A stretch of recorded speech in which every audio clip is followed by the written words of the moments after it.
Bonjour à tous, je crois que c'est parti. Alors je voulais vous tenter ça, une petite vidéo aujourd'hui assez courte.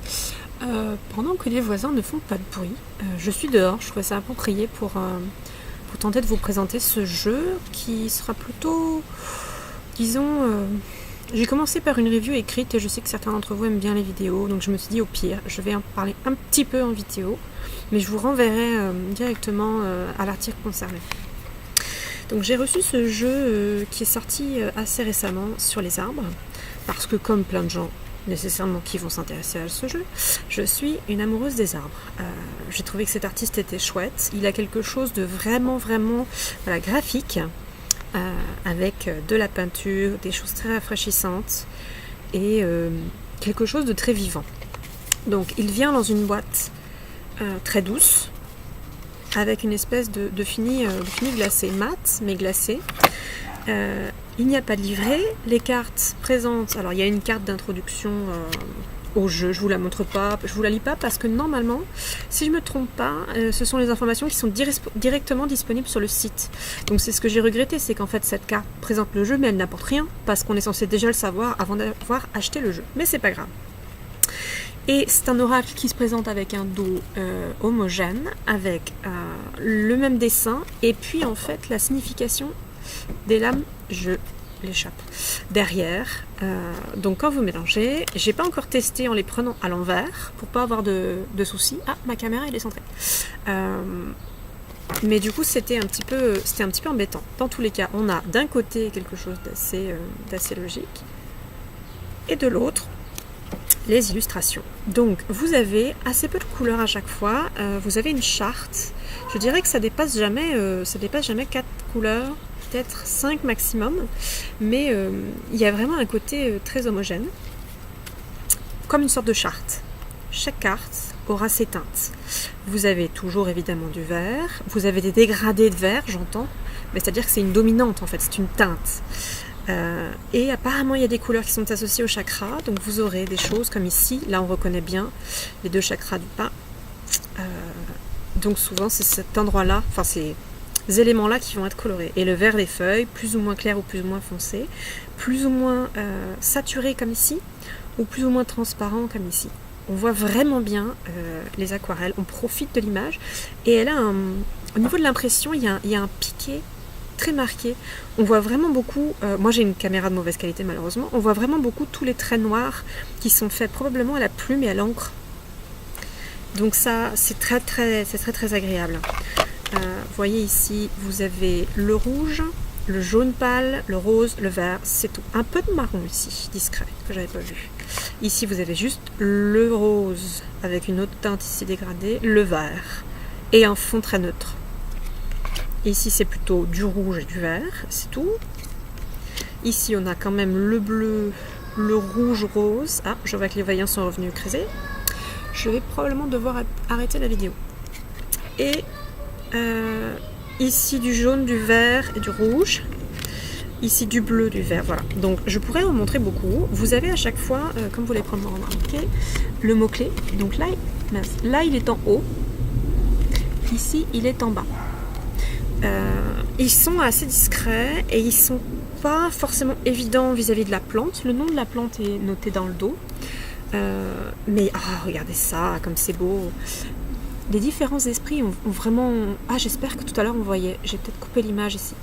Ont vraiment un esprit très chouette. J'ai l'impression qu'à l'image, la couleur paraît plutôt orangée. Là, c'est un jaune bouton d'or magnifique. Et la tête de l'esprit en question est fascinante en fait. Oui, j'aurais peut-être dû vous montrer de façon plus près pour vous montrer le piqué, vous montrer les couleurs qui sont très belles. Voilà, donc c'est un magnifique jeu et les esprits sont souriants, neutres, déterminés, en repos, mystérieux comme celui-ci.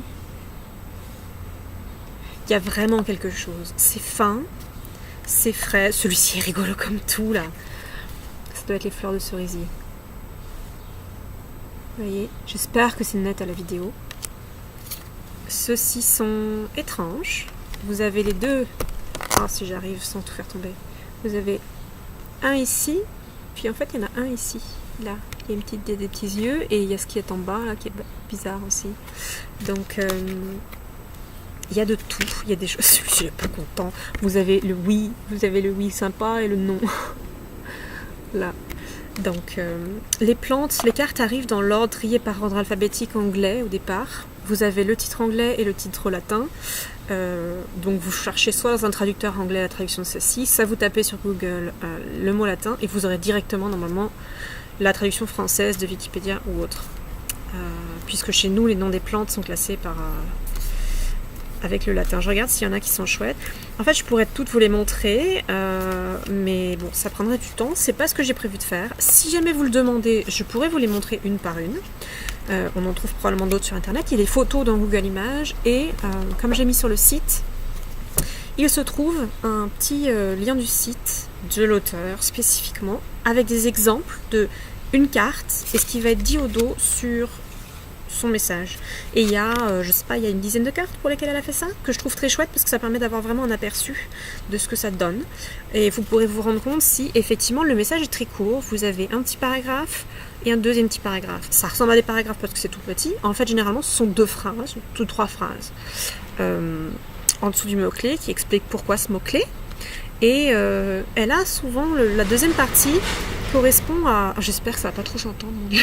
La deuxième partie correspond à ce que vous pourriez faire ou comment mettre en action l'énergie qui est en haut en posant une question. Qu'est-ce que vous pourriez observer? Qu'est-ce que vous pourriez faire? Rester ouvert, etc. Donc c'est très très simple, mais je trouve que c'est très efficace. Comme les couleurs sont magnifiques, que les cartes sont grandes, qu'il y a un piqué précis, elles sont très agréables à utiliser posées sur un autel. Utiliser 1, 2, 3, à utiliser à la journée. Elles permettent vraiment de faire un travail d'introspection et de psychologie ou de développement personnel qui est très intéressant. J'aime beaucoup celle-là aussi. Donc c'est vraiment un très beau jeu, mais toutes mes impressions complémentaires avec le travail que je vais poursuivre et sur vraiment des choses peut-être plus profondes sur le style, je vais les mettre à l'écrit parce que je manque peut-être de temps, je manque de connexion pour charger les vidéos aussi pour l'instant dans l'endroit où je suis. Donc je vous fais ça de façon courte. Je vous invite à rejoindre le site pour avoir toutes les choses croustillantes, si c'est ce que vous souhaitez, plus précis sur la qualité des cartes, etc. Sur les choses qui peuvent me gêner, me choquer. Et j'ai aussi prévu de vous expliquer 2 ou 3 petites façons avec lesquelles j'utilise cet oracle en ce moment de façon un peu créative, voilà, qui me plaisent beaucoup. Donc écoutez, je serai ouverte à toutes vos questions à l'écrit sur YouTube, je pourrais y répondre directement dans YouTube, je pourrais vous inviter à rejoindre la review, je pourrais aussi tout à fait intégrer vos questions à la review sur le site, ça pourrait être intéressant. Donc n'hésitez pas, on est toujours prêt pour l'échange dans tous les cas. Voilà, à la prochaine!